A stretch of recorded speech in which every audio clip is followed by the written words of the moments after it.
Olá pessoal, tudo bem? Sejam todos bem-vindos a mais um episódio do podcast do Júnior. Tudo bem, Junico? Tudo certo. Bora para mais um EP? Vamos lá. Estamos aí nessa maratona, gravando diversos episódios, que é, né, para gerar esse conteúdo, essa proposta aí que a gente tem para vocês. E antes disso, quero só agradecer aí aos nossos apoiadores, ao Juliano Messinger, que nos ajuda e nos apoia na parte do áudio, né? Se não fosse por ele, né, nós não teríamos como estar executando esse projeto, né? Podcast sem áudio não funciona, né? Então, o contato do Juliano está aí na descrição, então quem quiser falar com ele para estrutura de áudio de eventos, né, Junico? Chama ele aí que ele tem todo o know-how e vai poder ajudar vocês, com certeza. E também a The Play Produtora. Fala um pouquinho, Junico, sobre a The Play Produtora. O que ela nos apoia? Nos apoia no espaço que estamos utilizando no estúdio e... É isso. Se não é por ele, nada disso aqui acontece. Mas, vamos lá. Vamos pro que interessa. Hoje, então, nós estamos com mais um convidado. É um convidado especial. É um cara que, além de cliente, já virou amigo, vamos dizer assim, né, Roger? E é um cara aí muito legal, que faz um trabalho incrível. Acho que podemos dizer assim, na área da cultura, né, Roger? É um trabalho fenomenal. Tem alguns personagens, trabalha com humor. Enfim, vou deixar ele se apresentar. Fala aí, Roger, quem tu é? De onde é que tu vem? Bueno, então, gratidão pelo convite, né? Fico bem feliz mesmo de estar aqui com vocês. Fiquei bem faceiro quando o Junico mandou o convite. Não, vamos organizar, vamos ver na agenda, né? E aí vocês com a agenda intensa também, mas deu tudo certo. Eu, Roger, sou natural de Cruz Alta e comecei primeiro a trabalhar com teatro, né? Eu era aluno de teatro amador, de fazer teatro em escola. E eu não tinha, foi o meu primeiro vínculo com a cultura, assim, eu não tinha noção, assim, eu não era das artes, né, eu sou nascido no campo mesmo, assim, no interior, enfim, então eu sempre digo, contando histórias, eu sempre digo que as minhas primeiras assistentes, né, a primeira plateia eram as vacas mesmo, porque eu ia cuidar do gado, levava as vacas para pastagem e ficava contando histórias para elas, assim, né, eram elas que sonhavam, enfim, fantasiavam junto comigo. Então, quando eu tive a oportunidade de fazer teatro na escola, e começar com teatro amador, eu gostei daquele espaço cênico, né? Daquele espaço de visibilidade, né? Da plateia assistindo. E aí depois fui procurar, né, uma licenciatura em dança. Eu sou licenciado em dança com uma habilitação para dar aula de artes, então dei aula de artes durante um tempo no CETEC, no polo de Veranópolis, já residindo daí aqui na Serra Gaúcha, mas eu sou licenciado em dança pela Universidade de Cruz Alta, pela Unicruz, que é onde eu nasci, enfim, me criei, e depois em 2009 eu vim residir na Serra. Primeiro fui para Bento Gonçalves e desde 2015 em Caxias do Sul. E aí também na própria Universidade de Caxias do Sul fui procurar um mestrado em educação, porque como eu fiz uma licenciatura em dança, mas eu trabalhei praticamente a minha vida toda com a contação de histórias, com a animação cultural, e a própria licenciatura em dança ajudou para minha consciência corporal, porque eu danço pessimamente, eu sou fora do ritmo, eu acelero, mas para a contação de histórias ajudou bastante. Então eu fui buscar um mestrado em educação para estudar a contação de histórias. Terminei o mestrado, fui fazer uma segunda licenciatura, fui fazer pedagogia, já que é a minha área de atuação, e logo depois ingressei no doutorado estudando a contação de histórias. Essa é a minha área de atuação. Então, embora eu tenha a Roger Castro Eventos, né, que nasceu lá em 2004 como Iniciativa Eventos, porque foi um período, eu pedi demissão da Universidade de Cruz Alta, onde eu trabalhei, né, primeiro trabalhei no SESC de Cruz Alta, depois trabalhei na Unicruz, e saindo da Unicruz fui abrir uma empresa para mim. Primeiro foi a Iniciativa Eventos, e aí junto com a empresa eu já criei o grupo de animadores, né, que é o Vivandeiros da Alegria. Só que depois foi chegando um momento que era muita coisa, né? Tu chegava numa cidade e as pessoas, elas não sabiam, tá, mas é Iniciativa, mas é Vivandeiros, mas é o grupo do Roger.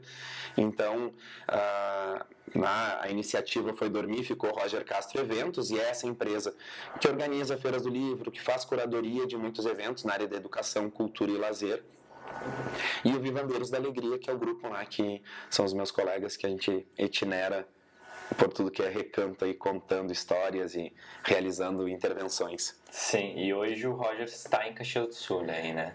Hoje sim, mas são principalmente agora, nesse período em que algumas algumas limitações que infelizmente a pandemia nos colocou, né? Elas vão sendo eliminadas, né?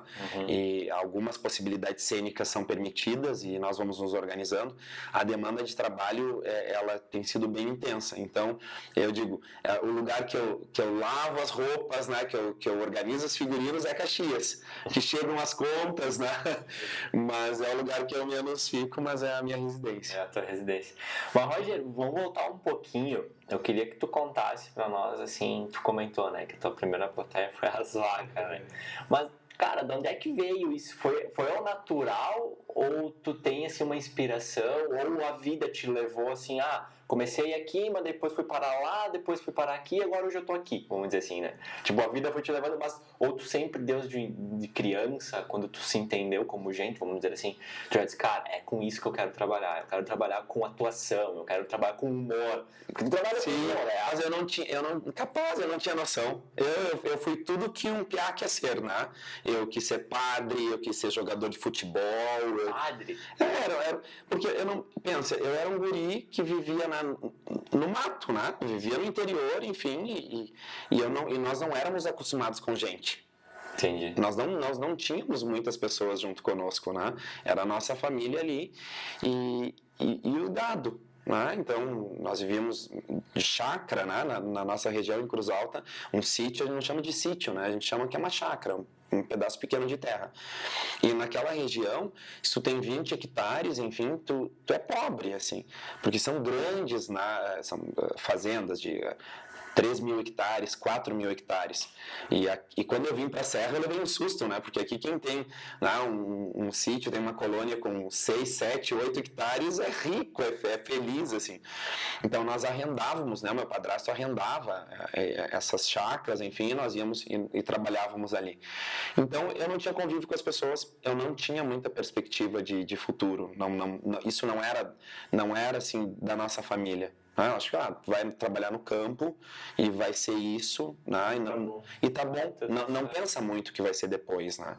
Então, quando eu vejo que na minha escola tem um funcionário, né? O Heitor, que foi meu primeiro diretor, o Heitor Ribas, ele tem um grupo de teatro, ele convida alguns alunos para participarem desse grupo, e eu fui na onda com as minhas colegas, com os amigos, eu fui porque eu queria estar junto, na verdade eu queria mais me sentir enturmado, porque daí eu já tinha vindo morar na cidade e eu fui vender lanche. Então, a minha vizinha, tia Dalva, fazia lanche, fazia pastel, fazia rapadurinha, essas coisas, e eu ia vender esses lanches, né?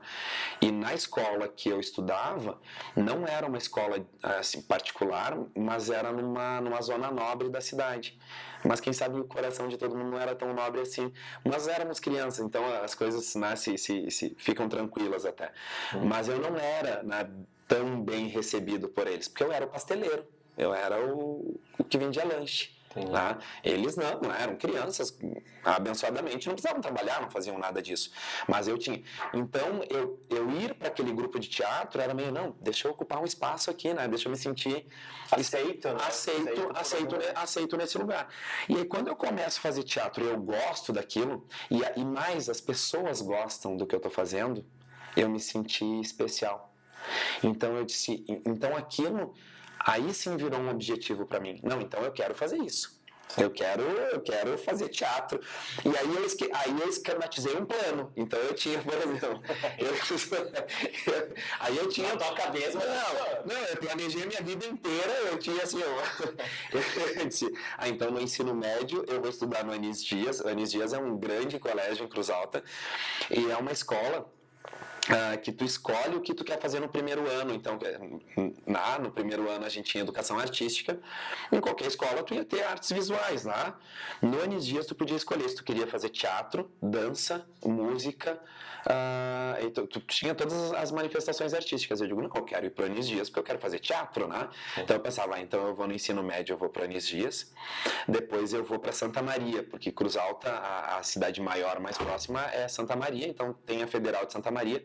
Eu pensava, eu vou fazer artes cênicas, depois eu vou ir para Globo, e depois da Globo eu vou ganhar o Oscar. Tava tudo certo, gente, tava tudo organizado, assim, custava, né? Só falta o Oscar. Só faltava o Oscar, assim, eu tava tudo certinho, assim, eu tava, né, meu Deus, por que não... né?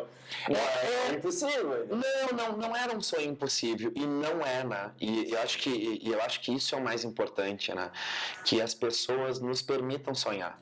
Porque eu acho que às vezes a vida é tão dura, e ela é, e não vai deixar de ser. Não vai acontecer um milagre, né? E a partir de amanhã tudo vai se realizar na vida de todo mundo. Não é assim. Todo mundo vai ter inúmeros, né, problemas, limitações, mas a gente precisa, nos sonhos, não ficar, enfim, vivendo numa bolha de sonhos, não isso. Mas eu acho que nós precisamos ter sonhos para ver como esses sonhos vão se tornar metas e como essas metas vão ser alcançáveis. E quem sabe, no andar da carruagem, elas vão se reestruturar e a gente vai aceitar isso e vai ser tranquilo. Mas eu preciso olhar, né? Então pensa, se aquele Roger lá da 5ª, da 6ª, da 7ª série, né, não desejasse isso, né, o Anis Dias, depois na Cênicas, né, Globo, Oscar, eu não estaria aqui hoje. Certeza. Eu estaria provavelmente, né, quem sabe, ou junto com meu padrasto, né, trabalhando como servente de pedreiro, e não teria problema. Eu provavelmente seria um profissional extremamente realizado.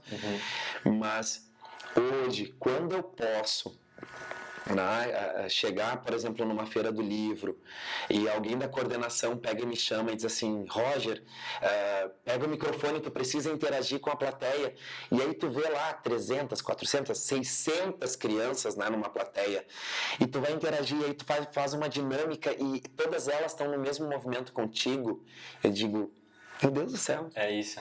É isso. Eu às vezes, né, eu chego a entrar na estrada, e que isso nunca aconteça, mas eu chego a entrar na estrada e digo, se eu morrer agora, eu vou morrer feliz. Juro, assim, porque eu penso, eu estou realizado no meu trabalho, eu amo as pessoas que me cercam, né, eu sou reconhecido, né, pelo aquilo, né, de uma forma que me completa. Então eu sempre penso, né, eu digo, se eu partisse eu estaria... Não tenho muitas dívidas, não vou dizer que não tenho nenhuma, né, porque aí também é utopia, mas eu penso, as coisas estariam organizadas. Então, e é muito bom, assim. Então eu não quero... Eu ganho o Oscar de várias formas. Eu ganho o Oscar quando eu manipulo um balão e eu entrego para uma criança e ela fica sorridente ali para mim.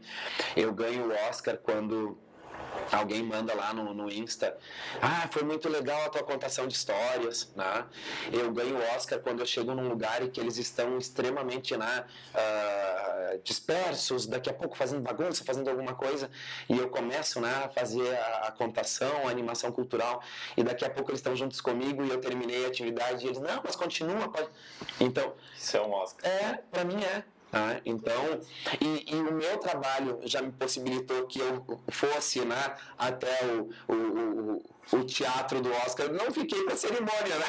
Mas se eu já pude ir até lá, é porque esse meu trabalho me possibilita, né? Então eu acho que eu sou muito feliz, né? Eu sou muito grato, e como tu disse, eu trabalho com humor, né? E eu sempre digo, a minha contação de histórias, a minha animação cultural, ela sempre ela busca a diversão, mas eu não sei contar piada. Eu sempre penso, as pessoas pensam, mas tu trabalha com humor e tu não conta piada. Não consigo, né? Eu sou péssimo.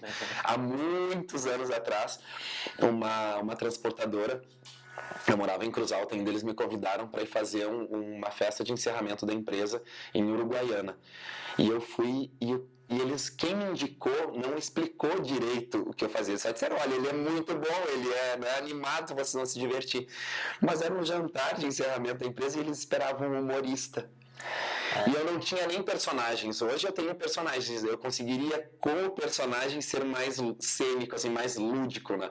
Mas eu não tinha personagem. E aquilo foi horrível, porque eles queriam um contador de piada. Eu não sei contar nenhuma. Eu morro de vergonha. Mas eu brinco com os personagens. Eu brinco com as histórias, né? Eu brinco com as pessoas e tento brincar. Eu sempre digo, nós precisamos brincar com o outro. Eu tenho que rir com o outro, não rir do outro.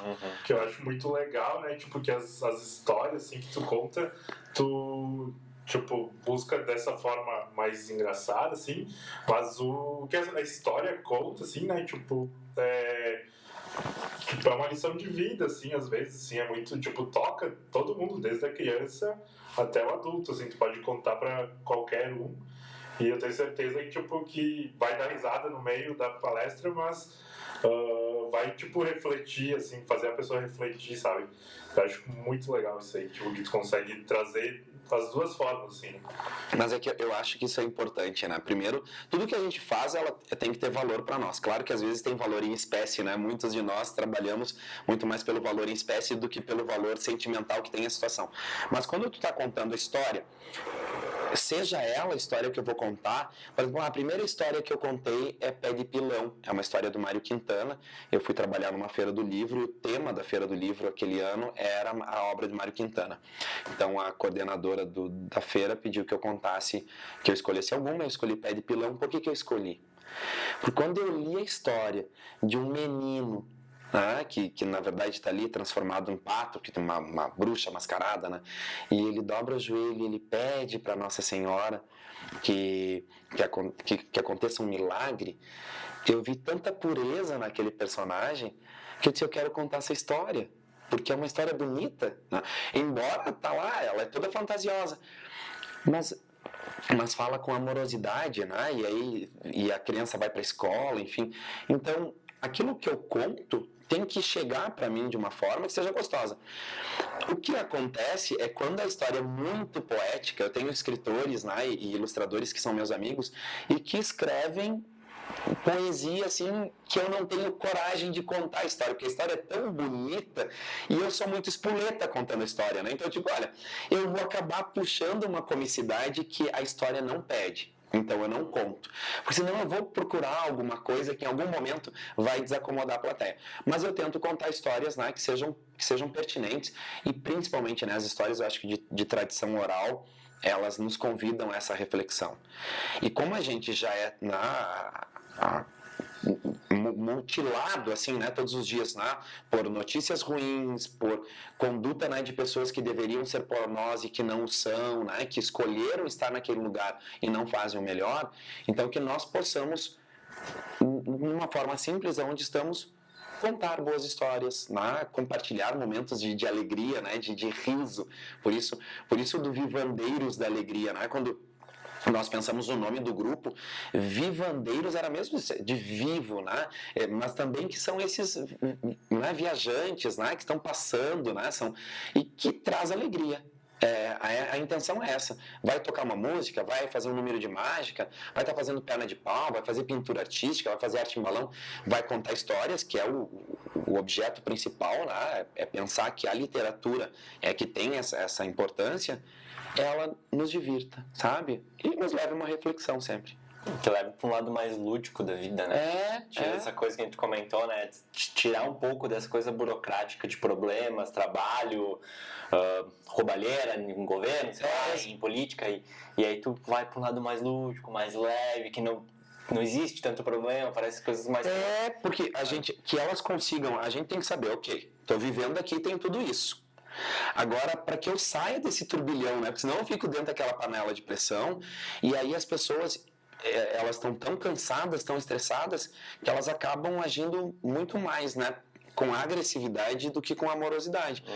Então, se num determinado momento eu posso contar uma história que ela é mais tranquila, que ela é mais gostosa, poxa, aquela pessoa, é quase como se fosse, né, é quase como se fosse um momento calmante ali, né, eu saí do consultório da psicóloga, né, acabei de, mais ou menos isso é para sair mais relaxado, sabe, é para pensar, olha, existem problemas, mas existem coisas boas também, eu tô aqui, para que lado eu quero ir? Sim. Tá, então eu vou conviver com os problemas, mas vou tentar conviver de forma leve. E com a criança, eu acho que isso é mais importante ainda. Porque os pais, eles passam o dia inteiro organizando as demandas, resolvendo os problemas. Nem sempre todo pai consegue parar o tempo que deveria com os filhos. E não é por não querer, é porque não consegue. Então, se essa criança, ela não tem momentos, né, de ludicidade, se ela não para ir numa biblioteca na escola, se ela não ouve uma história, se ela não recria, se ela não fantasia junto contigo, ela vai ser um adolescente já muito duro. E adulto, aí ela vai sair metralhando as pessoas. Porque eu quero que as pessoas entendam que a arma, ela não deve, né, ser o meu companheiro diário. Eu não devo querer, eu não devo precisar daquilo. Tá? Eu devo pensar em outras coisas. Agora, quando uma criança, eu já entrego para ela um tabletzinho ali, e ela já fica, né, nos joguinhos o tempo inteiro, e daqui a pouco ela já está com um jogo, né, com um game, que ela só vai ganhar se ela matar todo mundo, e ela nunca conseguiu brincar de outra forma, ela vai achar que aquela é a realidade. Ela não consegue entender que aquilo é uma brincadeira. Porque criança não tem filtro, né? E aí quando tu vê ela com 14, 15 anos, para ela pegar e dar um tiro em alguém, aquilo não era por maldade. É natural. É natural. É verdade. Então, o que eu espero, né, é que a gente consiga pensar que nesse universo, entre coisas tão duras, que nós consigamos também, né, pensar, não, calma aí. Como é que eu posso resolver isso que não seja no soco, que não seja na agressão, né? Que não seja no mal querer do outro, né? Não, vamos tentar encontrar um caminho mais leve, né? Porque comigo eu encontrei teatro, né? O meu padrasto, e não é desculpa, né, para ninguém, não é, mas ele tinha posturas que eram extremamente errôneas. Né? Ele bebia, ele era, né, agressivo dentro de casa, ele tinha condutas que não são aceitas na sociedade de forma alguma, e eu olhava para ele e aquilo não me aceitava, não era legal para mim, mas porque eu via outros exemplos não também. Tinha contatos, né? Eu tinha como fazer a escolha. Sim. Porque se eu não tivesse, eu dizia, não, é isso que eu tenho, certo. Então vou lá. Né? Esse é a conduta que tem que ser na Então acho que a nossa postura é, eu não posso ficar só reclamando. Então porque fulano faz isso, porque o governo é isso, porque na escola é desse jeito. Não. Tá, existe isso. O que eu posso fazer também para dar a minha contribuição? Eu não posso esperar pelo outro, eu tenho que ser pelo outro.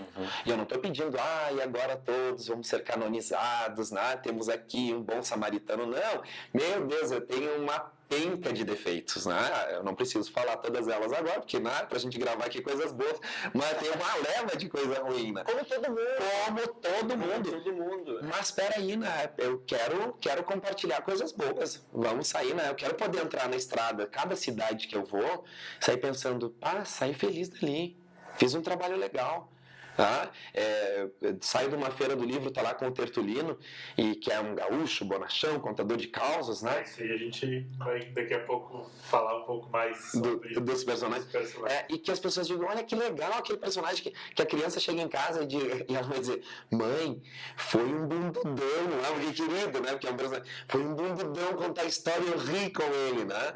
Ou, vai ter a dona literata, tem a dona toda posuda, né? Meu Deus, foi uma vovozona, né, lá com a gente. O que eu acho legal, né, tipo, eu pude conhecer o Roger numa dessas feiras do livro, que foi de forma remota, né, tipo, lives, mas uma que, tipo, todas as outras vezes que a gente trabalhou junto, eu sempre vi, tipo, muito alegre, assim, então, tipo,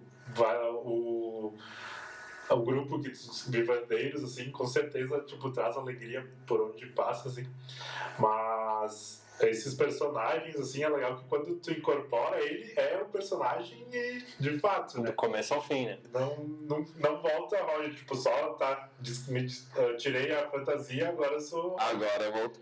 Mas conta mais, então, tipo, um pouco sobre os personagens, assim, como tu montou eles, né, tipo, uma historinha ali, tipo, de como chegou até eles, né? Eu ia complementar, como é que é a criação de um personagem? Porque tu comentou ali que tu foi lá naquela empresa que tu não tinha personagem. Quando é que foi essa virada de chave, preciso ter personagem? Ou foi também sem querer? E como é que é, daí, complementando, de como é que é essa construção, assim? É uma história muito gostosa, assim, eu sou muito grato, principalmente a Chica Eunice Pigosso, que era a bibliotecária responsável da Feira do Livro de Bento Gonçalves. Quando eu vim para a Serra, eu vim residir em Bento Gonçalves, porque eu já tinha vindo trabalhar na Fenavinho Brasil. E aí a Fenavinho Brasil acontecia em janeiro e fevereiro, então eu fiquei em Bento, e eu disse, então é agora que eu vou para a Serra. A Serra é uma região mais próspera no Rio Grande do Sul, quase todos os municípios têm as suas feiras do livro, organizam os seus eventos, então eu começava já a ter uma demanda de trabalho na Serra e residia muito longe, né? Então eu disse, acho que é chegado o momento de pegar e ir de mala e cuia, né, para a Serra. Só que eu já trabalhava alguns anos na Feira do Livro de Bento e as gurias disseram assim, Roger, nós gostamos muito da tua dinâmica, a gente não quer perder a tua dinâmica, mas nós precisamos mudar a caracterização. Porque é o mesmo que tu mude o figurino, né, as jardineiras, ou mude o figurino do animador, é um animador. E nós queríamos ver se tu aceitaria fazer a FE 25. A Feira do Livro de Bento estava completando a 25ª edição, e eles fizeram uma arte linda, uma ruiva, uma mulher deslumbrante, assim, linda mesmo. E aí eu disse para as gurias da feira, eu disse, gurias, eu não consigo. Não, porque primeiro que eu já tinha mais que 25, eu com essa cara aqui, nem por sacrifício, milagre, ia ficar assim, não tinha... mas eu disse, mas eu consigo fazer a avó da Fê. Porque eu pensei, daí tu pode fazer caricato, porque eu acho, e isso é uma preocupação minha, que os personagens sejam distantes do que é real. Mas que eles sejam distantes do que é real, mas que a história que é contada te aproxime tanto ao ponto que daqui a pouco tu vai acreditar que o Tertuliano existe mesmo, que a Literata é uma personagem, quer dizer, daqui a pouco tu se envolveu e também o personagem não existe, mas ele é mesmo ali. Sim. Mas aí eu acho que esse é o gosto do ator, né? Do artista que foi criando e que é o animador cultural, que é o contador de histórias Roger Castro, né, o vivandeiro Roger Castro. Então nós criamos a Fê, criamos, né, a Dona Literata, a avó da Fê. Então a Dona Literata... E essa foi a tua primeira personagem? Foi a primeira personagem. Primeiro personagem do Roger. Primeiro personagem do Roger. Antes, assim, eu já tinha feito Charlie Chaplin, mas eu tinha incorporado outros personagens que já existem, né? Eu já tinha sido do teatro vários personagens, né? Quando eu fazia teatro, claro, cada peça eu era um personagem diferente, mas eu nunca tinha criado para a animação cultural, para o grupo Vivandeiros da Alegria, um personagem, e que não existia. Né? Então, quando eu crio a Dona Literata, a Literata de Alcântara Matarazzo, né? Eu fui pensar então, quem era uma professora. Aí eu fui pensando, mas tem que funcionar para todos os públicos, porque é para uma feira do livro. Então ela tem que ser viúva. Mas viúva, não, 4 vezes. Aí o adulto pensa, meu Deus, né? Em busca do 5º finado marido. Né? Então, olha, só para dizer, o cara que chegar, se prepara que não vai durar muito tempo com ela. Né? Porque daí é divertido para o adulto. A criança vai entender? Ela não vai. Porque, claro, ela vai ter outros apelos que vão funcionar para a criança. Sim. E claro que também foi uma aprendizagem com a personagem. Porque eu criei a Dona Literata, e a Dona Literata era uma senhora, com peruca, florzinha no cabelo, né? Um vestido, um vestido longo, aí claro, com anágua, né? que é um sobrevestido, porque é uma senhora, pensa, é uma senhora, né, de longa data, então ela é de fino trato, com leque, joias, enfim, colar de pérola, que funciona para uma senhora. Então e claro, eu fui criando tudo isso. E eu fui pensando, mas aonde ela moraria, né? Em quem eu vou? Então, eu tenho referências de outras escritoras, né, que eu fui trazendo, porque de mulheres muito elegantes, assim, que eu pensava, olha, mesmo que seja um personagem caricato, mas tem que ter isso. Então, assim, tem coisas que eu vou dizer, isso é de fulano. Eu fui agregando ali. E a história do professor é porque eu sou professor, né? Então, e é o lugar que eu habito. Então, falar desta professora que tem 48 anos de espaço escolar, 40 de sala de aula, mais 8 de biblioteca, porque os alunos não aturavam mais ela e mandaram ela para a biblioteca, é porque eu vi profs minhas que queridas, né? Às vezes não eram mais tão desejadas na sala de aula, foram mandadas para a biblioteca. Só que daí a Literata fala que aquele foi o melhor tempo da vida dela. Porque foi quando ela se envolveu com as histórias, com os livros, com os personagens. Então ela só existe porque ela passou por ali. E que é uma contadora de histórias. E aí, claro, ela tinha uma rasteirinha, né? Que uma senhora usa rasteirinha. Só que depois, essa vovó literata foi virando uma vovozona. Porque as professoras, a história da literata não era de uma vovozinha. Então, a postura, a peruquinha, né, com o cabelo mais Chanel, com a florzinha, com a rasteirinha, era de uma vovozinha. Mas essa mulher, né, que se reencontrou na biblioteca, que é viúva tantas vezes, né, mas quer continuar vivendo, que é feliz, não é de uma senhorinha apagada, é de uma mulher viva. E também, depois, alguns anos depois, um grupo de Caxias do Sul me chamou se a literata não faria um espetáculo dentro do Outubro Rosa, falando sobre o câncer de mama. E aí, porque eles achavam que a literata era empoderada, né? Uhum. Então eu digo, não, mas aí ela teve que ganhar mais poder ainda. E aí falar, né? Sim. Que ela, né? Ela tem um tema mais delicado. Mais delicado, exato. E aí ela fala que ela teve câncer de mama, né? E tirou uma das mamas. E ela fala com alegria dela. Disse, olha, e aí já aumentei aqui também. E aí a dona literata virou ela se tornou quase uma palestrante, tanto é que hoje eu não vou mais para feiras do livro com ela. Eu não trabalho com animação. Ela não encaixa mais. Não, primeiro porque dá um baile, né? Tu fica que daí hoje ela usa um salto que é enorme e as mulheres ficam, meu Deus, porque óbvio, elas entendem que é um homem, né? Então um homem num baita salto desses, nem eu consigo. Então tem várias coisas da literata que eu não teria físico para ficar com a véia o dia todo na feira do livro. Primeiro que a minha barba é cerrada, então eu tenho que fazer a barba, né, cedo, e aí ao meio-dia, dependendo se está muito quente, a maquiagem começa a deixar que a barba comece a aparecer. Então ela funciona para espetáculo. Tipo, coisas pontuais. Pontuais. Então ela tem uma palestra show para professores, que é um show de aula, e tem um espetáculo que é um show de mulher. E aí ela vai falar sobre, né, o empoderamento da mulher, como, né, essa mulher, e às vezes, por exemplo, a gente vai trabalhar com Emater, com mulheres do interior, e aí quando a dona literata diz, olha, se o teu marido não está te valorizando, o leiteiro vai passar na frente, então não perde. Mas não é mais importante se o leiteiro passa, é como você, tu se olha no espelho, tu diz, eu sou bonita, eu sou gostosa, eu me amo, porque é isso, que não adianta, né? Se a pessoa não gostar dela, não vai ser o marido, não vai ser a esposa, não vai ser o leiteiro, não vai ser o bilionário. Ninguém vai gostar, porque a gente precisa gostar da gente. Tá? Então a personagem, ela também, a história dela é uma história gostosa, porque eu quero, né? E várias vezes, eu vou dizer pra vocês, às vezes eu tô com problemas, todos nós temos, e aí eu vou fazer uma palestra, né, com a literata, e eu saio dali de alma lavada, eu digo, essa véia me deu um ânimo, né? Porque ela tem tanta energia que eu digo, como é que pode, né? Sim. Então é um outro eu que está ali dentro, né? Sim, e acho que o legal de tudo é que ela foi se construindo com o tempo, sim, né? Ela foi se desenvolvendo. Acho que por mais que é um personagem que ele é incorporado em certos momentos pontuais, mas ele também tem uma vida, né? De mudança, uma vida de criação. Exato, e tu vai se redescobrindo, legal, cara. A mesma coisa aconteceu, isso também acontece com o Tertulino, né? Depois da literata, daí o que aconteceu? E o Tertulino? Porque eu conheci o Tertulino. Tu conheceu o Tertulino? Eu conheci o Tertulino, né? Porque o que aconteceu? No outro ano, a Feira do Livro de Bento disse, olha, gostaram tanto da literata, tu tem que ter outro personagem.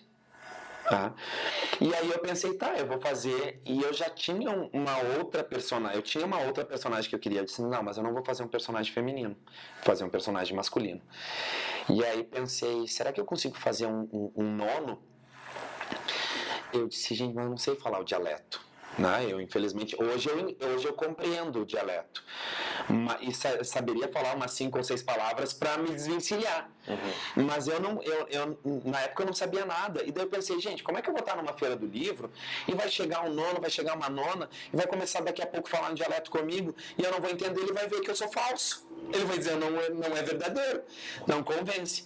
E como eu venho, né, de Cruz Alta, é uma região mais campeira, assim, e eu, embora não tenha sido piá de CTG, né, nunca fui, mas sempre admirei muito, e depois, durante um período que eu trabalhei no Sesc, eu coordenei a Coxilha Piá. O Cruz Alta tem a Coxilha Nativista, que é um festival nativista, o mais longevo do Rio Grande do Sul, né, ele nunca deixou de acontecer.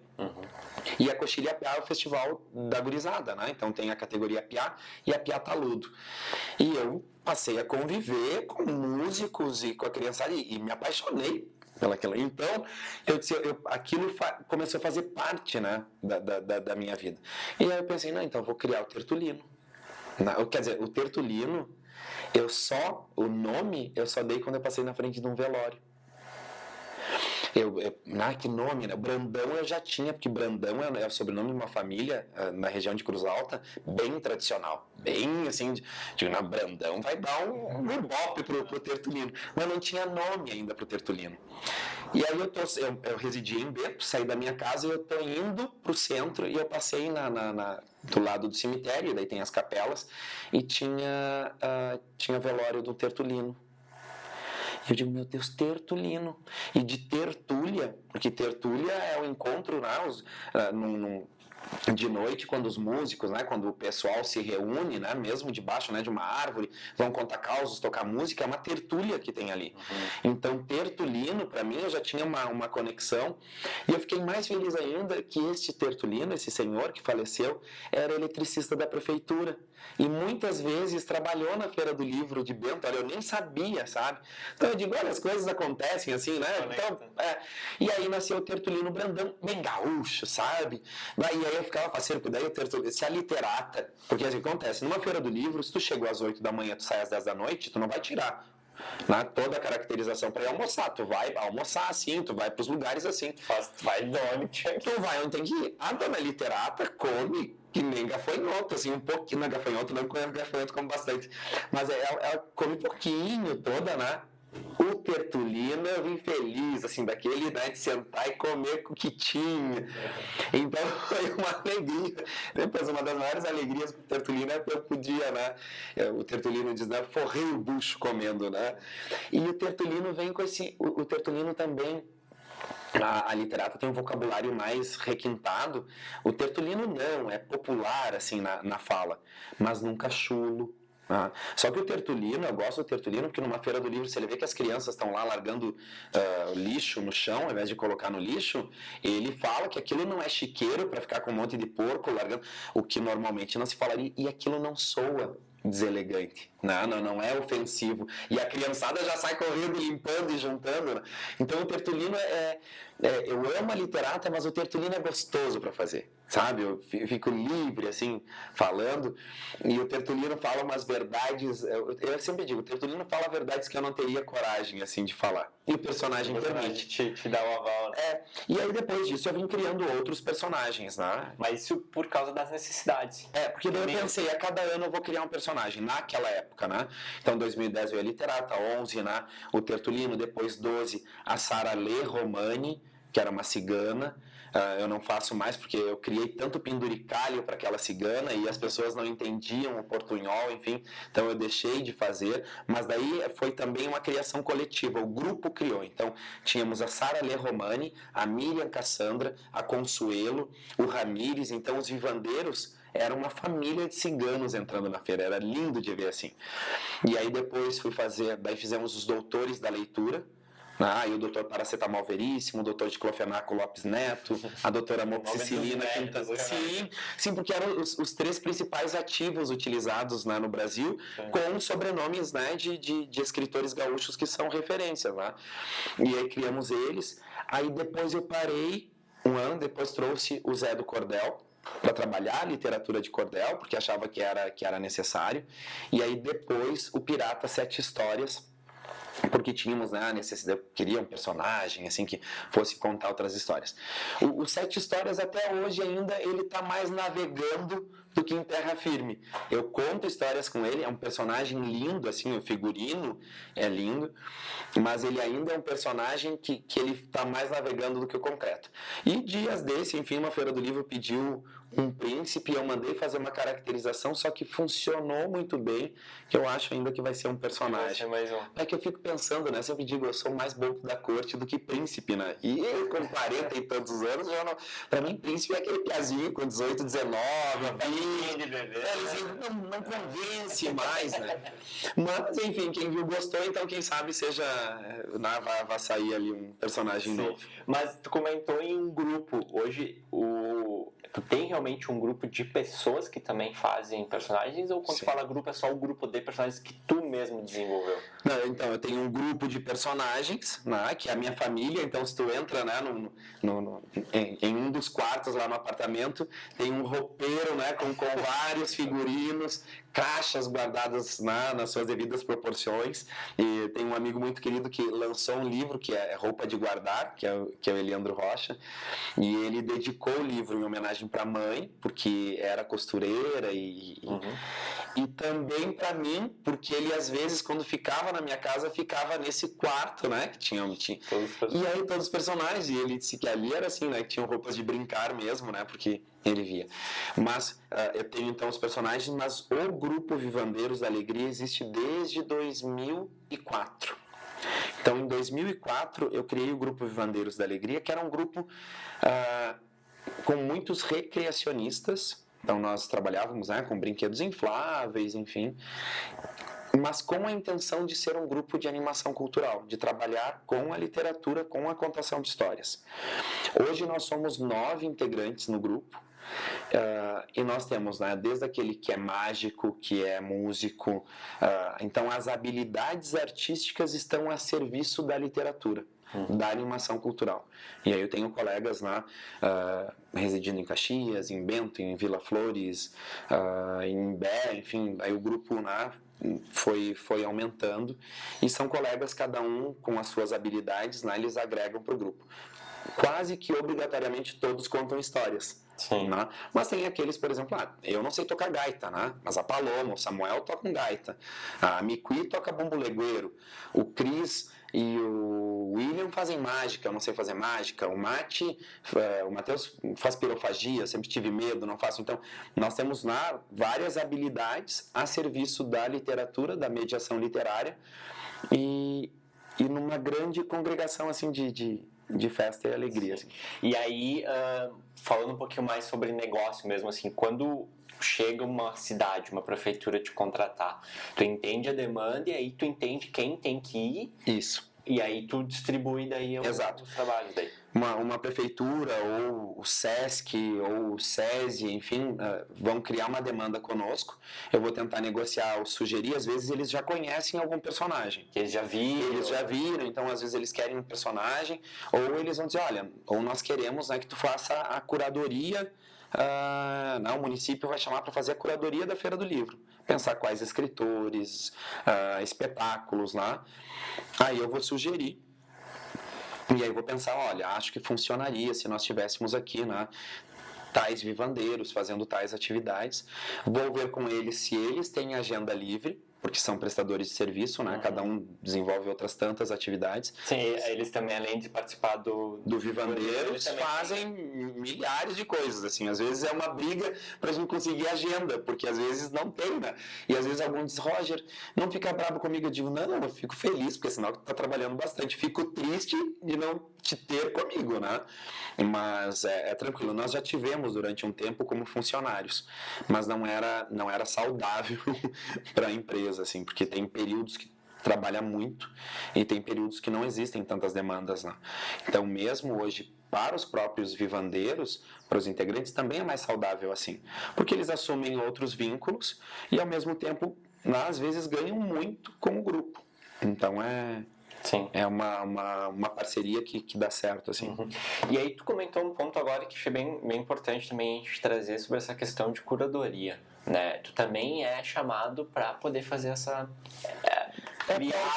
para organizar. Mas como assim, tipo...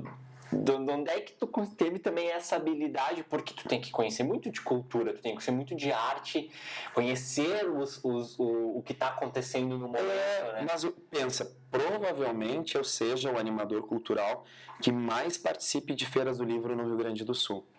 Eu participo de muitas feiras. Então, eu vejo muito escritor, eu vejo muita peça de teatro, eu vejo layouts, coisas que funcionam muito bem. Então, isso eu aprendo vivendo ali. Então, eu vou ver aquele escritor que tem uma fala maravilhosa, que envolve o público, que funciona, que o livro é bom, enfim. Às vezes, eu vou ver pessoas que funcionam maravilhosamente com o público, mas por trás das cortinas são mais difíceis de lidar, às vezes são mais duras com as pessoas. Então eu aviso, olha, às vezes um município, tem fulano de tal, eu digo, olha, é maravilhoso ali, mas tu vai ter um desgaste maior aqui. Às vezes, eu conheço escritores que são maravilhosos, mas tu organizou uma escola, então tu vai participar em 4 escolas durante o dia, vai em 2 de manhã, 2 de tarde. As escolas estão com os livros, montaram apresentações, montaram cenários. O escritor chega na cidade e diz, não, eu não vou ir nas 4 escolas, eu vou em uma de manhã e uma de tarde. Eles que se reúnam em uma escola só, por que eu vou repetir a fala? E aí tu fala o quê para a diretora, para toda a comunidade escolar que se organizou? Então, eu digo, tu tem que ter esse cuidado. Então, qual é a função, quando eu sou chamado para ajudar, para pensar? Que eu consiga levar aquilo que tem de melhor da melhor forma possível.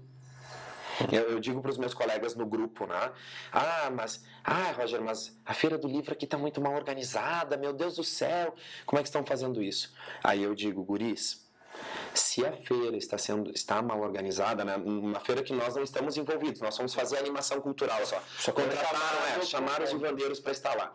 Eu digo, se a feira está assim, aí que nós somos mais importantes ainda. Nós precisamos fazer da animação cultural, do receber da plateia, da contação de histórias, da interação com o público, algo tão bom que os visitantes não percebam os problemas que existam na feira. Para que aquelas pessoas que nos contrataram compreendam o quanto nós somos de fato importantes na feira. Então, às vezes, tu vai engolir sapos, lagartos, dragões, e vai tentar organizar. E aonde eu sou convidado para ajudar a propor, eu vou tentar minimizar essas arestas, tentar pensar antes da feira, para que o evento não aconteça que nem paraquedas. Então não pode, por exemplo, um coordenador de uma feira do livro, Roger, tu tem um escritor para indicar, ou alguém para trazer, enfim, tal dia, e aí falta um mês para a feira, e eles não vão comprar livro nenhum do escritor. O escritor vai cair de paraquedas, ele não é um ator, ele não é um cantor. Ele pode fazer maravilhas a partir do livro, da história. Então eu preciso tentar resolver qual é a forma mais rápida para que esses livros cheguem lá, que cheguem os livros pelo menos para que uma turma leia, para que o escritor também se sinta valorizado. Porque não tem, sabe? É como se eu vou para uma feira do livro e eu chego lá e eu vejo que todo mundo foi nominado na programação e não colocaram os vivandeiros, eu vou ficar sentido. Foi maldade? Provavelmente não foi, mas eu penso, se pensarem todos, por que não pensaram no grupo?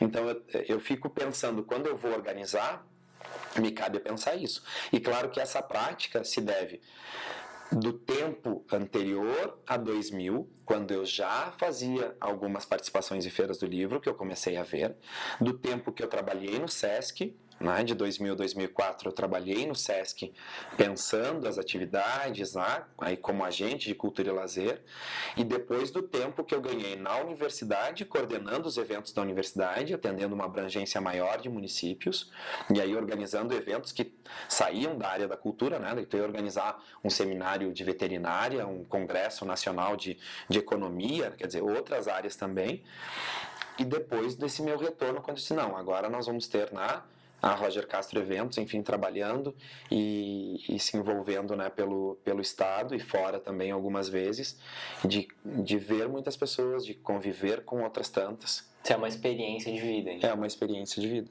Não é algo que tu sentou e disse, agora eu vou ser curador. Não, foi um acontecimento. E hoje infelizmente não é uma área, não é uma ação rentável. Então, por exemplo, já teve um período que eu fiz a curadoria de mais de 20 feiras do livro no ano. Não, mas não é rentável, não é algo que... Então eu Não conseguiria viver só. não viveria disso. Sim. Então, como animador cultural, eu consigo viver.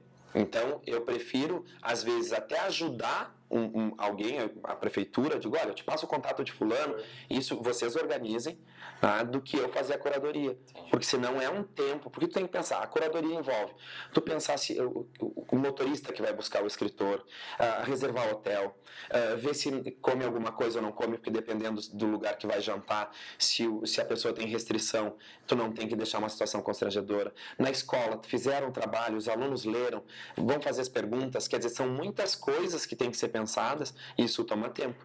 Então, às vezes, é melhor não se envolver. Se tu não vai ganhar tão bem, se aquilo vai ser pesado pra ti, então não faz. Sim, daí tu não foca naquilo que realmente Exato. tu quer, né, atuar, né?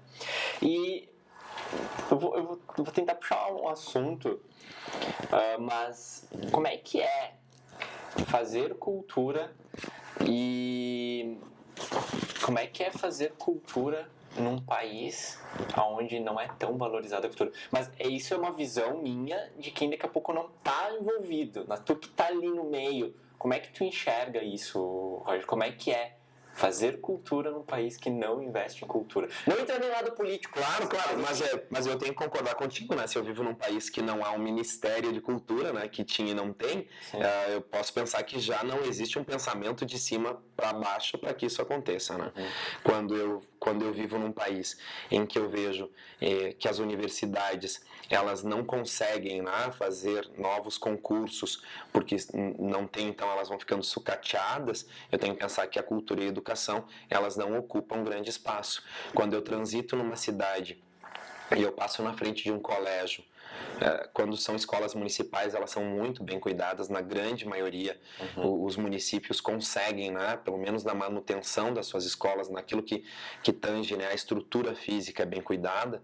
Claro que aí depois, né, nós temos o principal, que é aquilo que está posto lá dentro, que é o professor e o aluno. Então, como aí eu não consigo dominar, porque às vezes eu estou só de passagem, mas quando eu passo na frente de uma escola estadual e que eu vejo ela, às vezes, né, em ruínas, e quando não está assim, é porque aquela comunidade escolar fez a diferença. Adotou, né? É a escola que adotou, os professores que estão ali adotaram, a direção adotou, não é porque o governo investiu ali.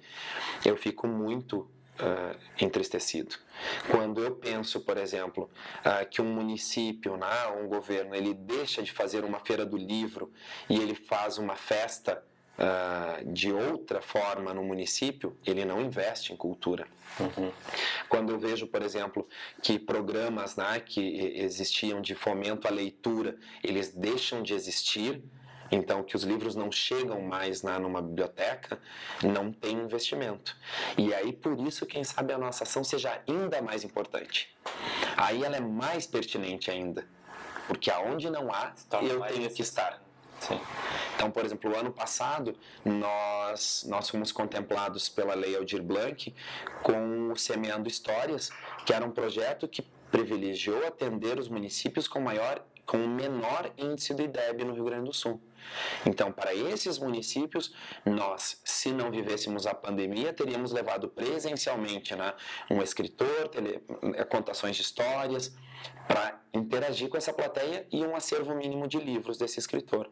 Como não foi possível em virtude da pandemia ainda, nós fizemos no formato virtual, mas mesmo assim, era bárbaro tu ver, por exemplo, às vezes numa feira do livro vai ter um bate-papo com um escritor, e quando o público é convidado automático, assim, tu vai ter lá 40, 50 pessoas, e isso é um baita público. Mas quando tu faz uma live e daqui a pouco tinham 100 e poucas pessoas, 200 pessoas acompanhando ao vivo, eu digo, meu Deus do céu. Então, assim, funcionou muito bem. Mas nós queríamos, e a proposta era estar aonde nem sempre nós temos pessoas fazendo e pensando. Isso não é uma reclamação do governo municipal, às vezes não é do governo estadual ou federal, porque existem pessoas maravilhosas em todas as esferas, né?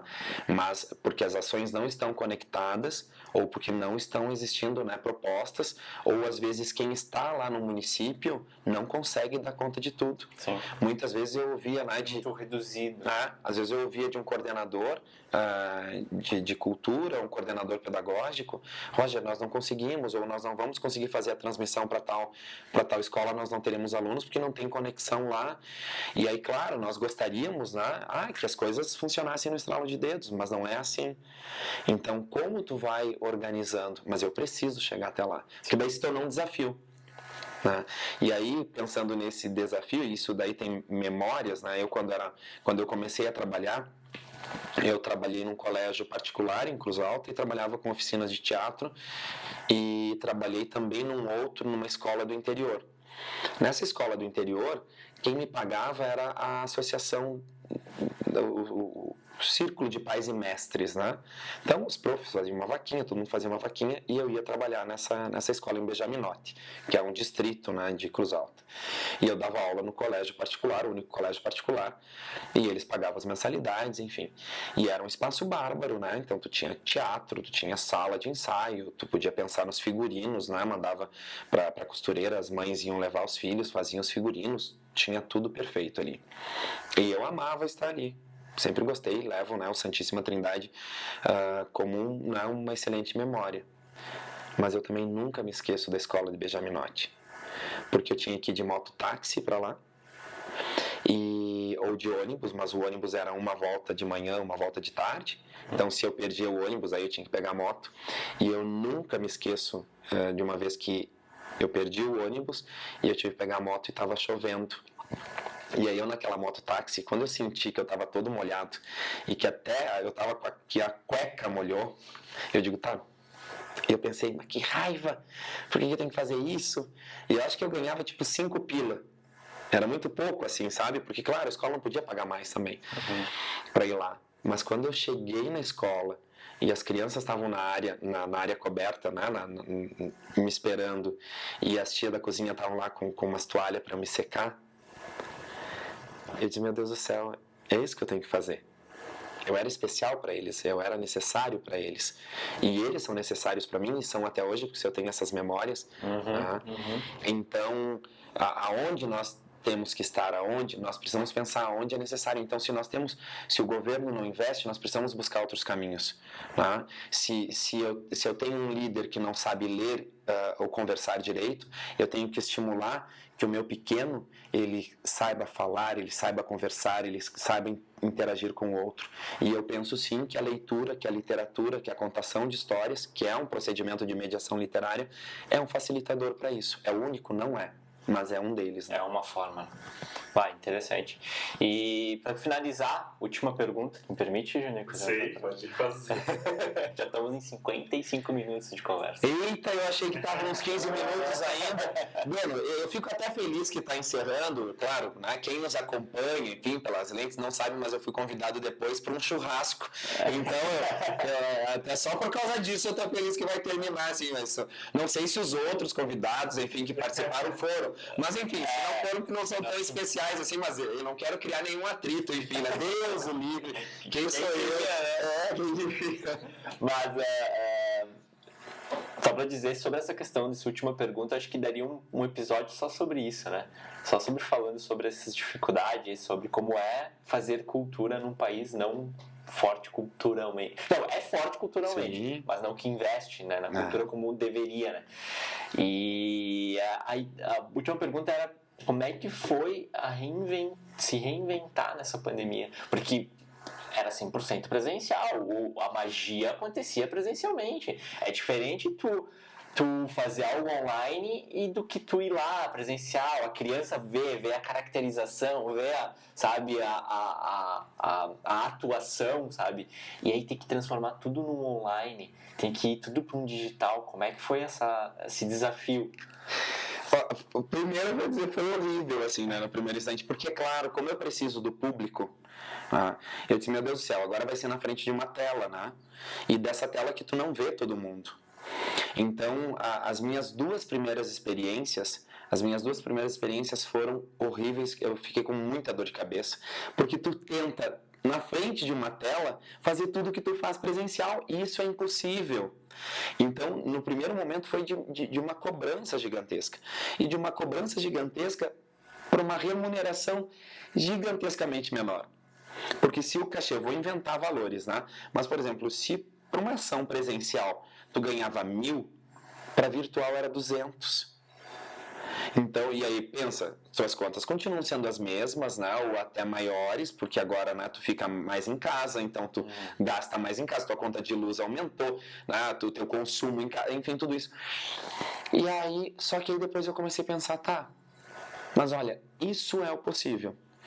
E eu acho que daí tu também começa, né, a criar, e vocês se tornaram meus amigos em virtude disso, né? Acho que tu vai se cercando de pessoas que podem facilitar a tua vida. E eu acho que isso daí serve para tudo, né? Se serve para pandemia, então, ok, como é que eu vou existir agora no formato virtual? Eu vou existir nesse formato. Então, para que isso aconteça da melhor forma possível, eu preciso dessas pessoas por perto. Então, olha, se o cachê era tanto, olha, então eu prefiro, se vai sobrar 200, então eu prefiro ficar só com 100, vou dividir 100 com o outro, mas pelo menos eu vou dormir feliz. Sim. Porque aconteceram, assim, teve live que, por exemplo, que caía o sinal o tempo inteiro. Né? Então não tinha. E eu disse, não chega. Né? Eu dizia, olha, eu não sei onde eu estou no meio da história, a gente vai parar por aqui, eu vou gravar depois e mando para vocês. Então, de acontecerem coisas que foram muito ruins. Mas vão te forjando, né? vão te ensinando. Mas também nós não podemos. Isso foi no início. Eu não vou dizer depois que eu não tenha criado um outro caminho. Não vou dizer que eu não comecei a ficar desenvolto na frente da câmera. Então tá, tem que ser aqui, então vamos fazer desse jeito. Então vamos ficar aqui. Porque aí tu pode chegar... Eu assisti palestras, eu acompanhei profissionais, eu interagi com profissionais que eu nunca poderia. E que a pandemia possibilitou isso, porque as pessoas abriram, né? A gente abriu a janela da nossa casa para todo mundo, as pessoas entraram ali, né? Claro, tinha aquilo lá, tu abria teu Instagram e tinha umas 20 lives acontecendo ao mesmo tempo. Eu me lembro de um dia eu estava com a TV em uma delas, né, acompanhando, no celular em outra e no note em outra. Eu digo, Roger, pra quê? Pra agradar os amigos, mas daqui a pouco tu não tá agradando nada. Daí, peraí, me desloguei de todos. Eu digo, não, isso aí não é a qualidade de vida. Sim. Então a gente, no início, foi passando por esse turbilhão de coisas. Mas depois eu participei de lives que foram maravilhosas. E eu vi pessoas lá, e eu me conectei com pessoas que não seria possível se não fosse a partir da pandemia. Né? Deste desenho, né? Não da pandemia. O desenho que se criou. O desenho que se criou profissionalmente, né? Da pandemia não, porque não existe coisa pior do que a pandemia. Mas das estratégias que nós fomos buscando para estar com as pessoas. Esses dias um amigo meu dizia, Roger, eu me irritava quando as pessoas diziam que nós tínhamos que se reinventar. A gente se reinventa.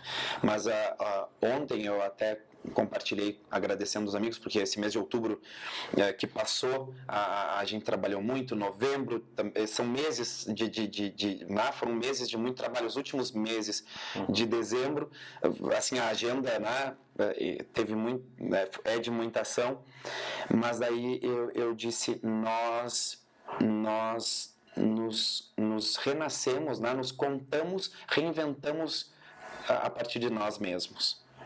Porque eu acho que é isso, a gente foi se reinventando consigo mesmo. O que pode fazer? Então pode isso, então vai ser feito isso da melhor forma possível.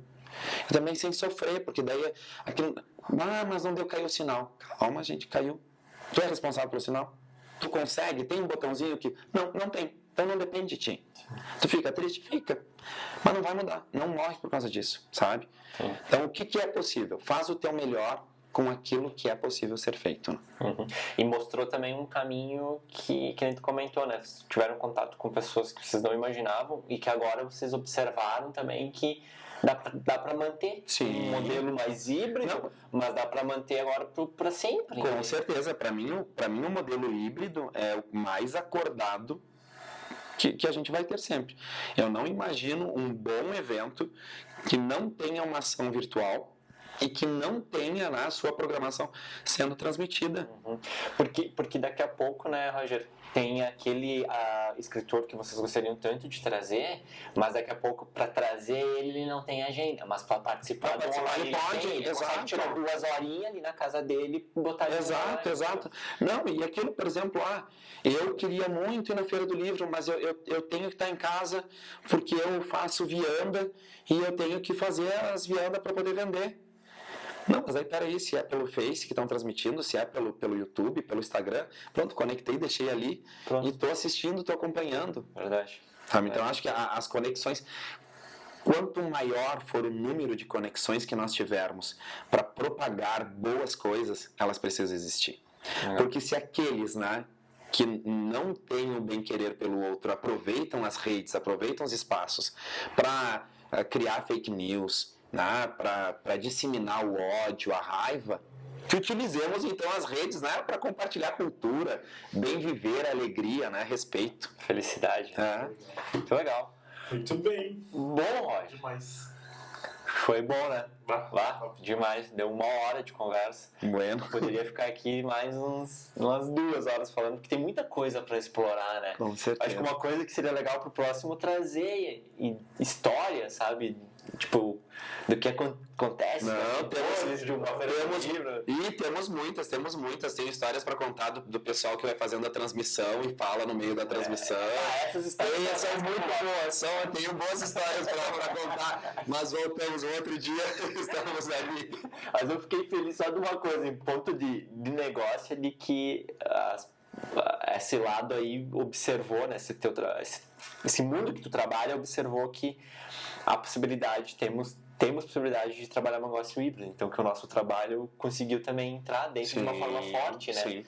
Eu acho que vocês... Por exemplo, que nem eu e o Junico fazemos de produção de live, mais o Junico no caso, mas eu já participo, o Junico sempre me coloca junto, né? Faz também, faço.